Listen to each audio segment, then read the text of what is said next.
तो बच्चों आज करते हैं एक्सरसाइज 5.3 क्लास 10th का question number 15। A contract on construction job specify a penalty for delay of completion beyond a certain date as follows. एक construction job है, उसके लिए जो है पेनल्टी रखी गई है। अगर इस टाइम तक ये काम पूरा नहीं करेगा तो इसमें पेनल्टी दी जाएगी। क्या पेनल्टी लगेगी? Rest 200 for the first day, एक दिन का जो है वो लगेगा 200 रुपीज़।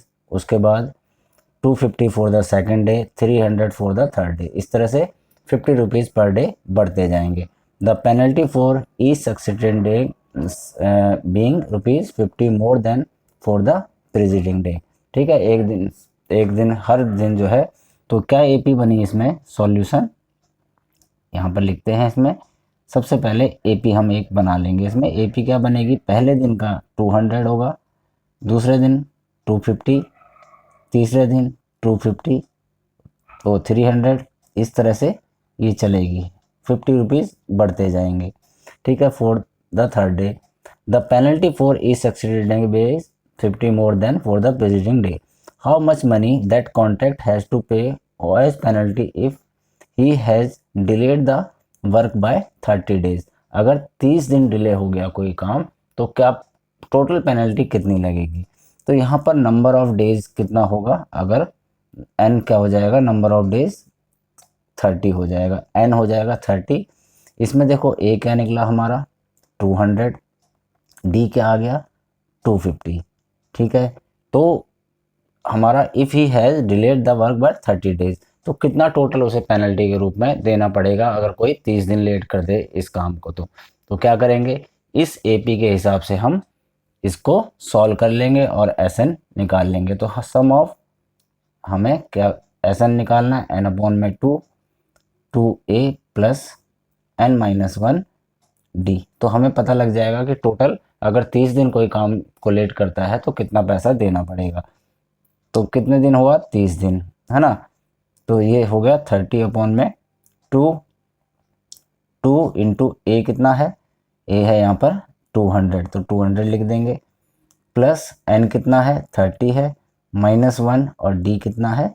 50 है। इस तरह से हम इसे कर लेंगे। अब यहाँ पे कैलकुलेशन कर लेंगे, सिर्फ ये कट गया तो ये हो गया 15। तो यहाँ पर आ गया 15। 2 को 200 से मल्टीप्लाई करा तो 400 प्लस 29 इंटू 50। ठीक है, तो यहाँ पर बाहर 15 रहेगा, ये हो गया 400 प्लस इन दोनों को मल्टीप्लाई कर दो। तो 50 को 29 से मल्टीप्लाई करा तो कितना आ गया? 1450। ठीक है, अब यहाँ पर 15 और इन दोनों को प्लस कर दिया तो ये हो गया 1850। अब 15 को 1850 से मल्टीप्लाई कर दो तो टोटल आ जाएगा आपका कि 30 डेज में उसको कितनी पेनल्टी भरनी पड़ेगी अगर वो 30 डेज डिले करता है काम को। तो इसका आंसर आ जाएगा 27750।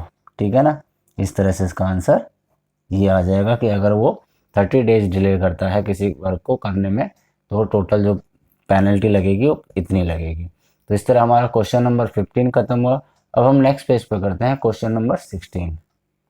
क्वेश्चन नंबर 16 है, sum of ₹700 is to be use to give 7 cash prices.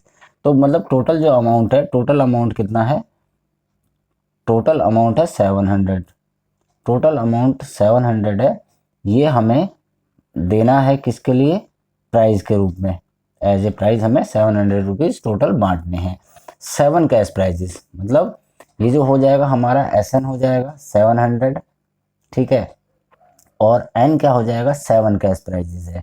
ठीक, student of a school for their overall academic performance mason if each prize is ₹20 less than its preceding prize. मतलब कि जो पहला prize होगा वो ज़्यादा होगा और दूसरा उससे 20 रुपीज़ कम होगा। तो डी जो होगा वो हमारा माइनस का 20 हो जाएगा क्योंकि यहाँ पर कम होता जाएगा।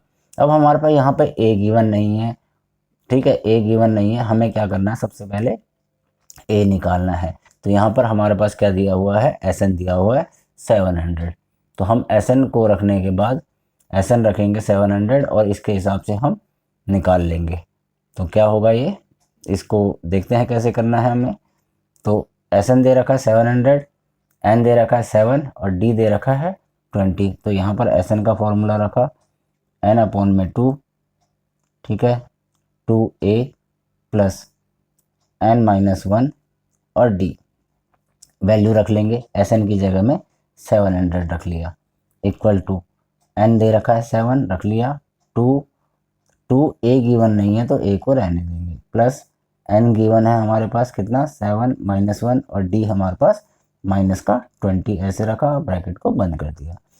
ये क्या होगा, यहाँ पर क्रॉस मल्टीप्लाई हो जाएगा, मीन्स ऐसे हो जाएगा 700 इंटू 2 अपॉन में 7, है ना, ये नीचे आ जाएगा और ये हो जाएगा 2a प्लस 7 माइनस 1 कितना हो गया 6 इंटू माइनस का 20। इस तरह हम इसे कैलकुलेट कर लेंगे। यहाँ पर 7 इसको काट दिया तो यहाँ पर 100 हो गया, 100 टू जा 200 हो गया, इक्वल टू 2a और ये दोनों मल्टीप्लाई हो गए, माइनस का 120 हो गया, है ना। 6 को माइनस 20 से मल्टीप्लाई करा तो माइनस का साइन आ जाएगा, माइनस 120। अब ये माइनस का 120 यहाँ चला जाएगा, ये क्या हो जाएगा 200 और प्लस का 120 इक्वल टू 2a, है ना, 2a अपनी जगह पे रहेगा।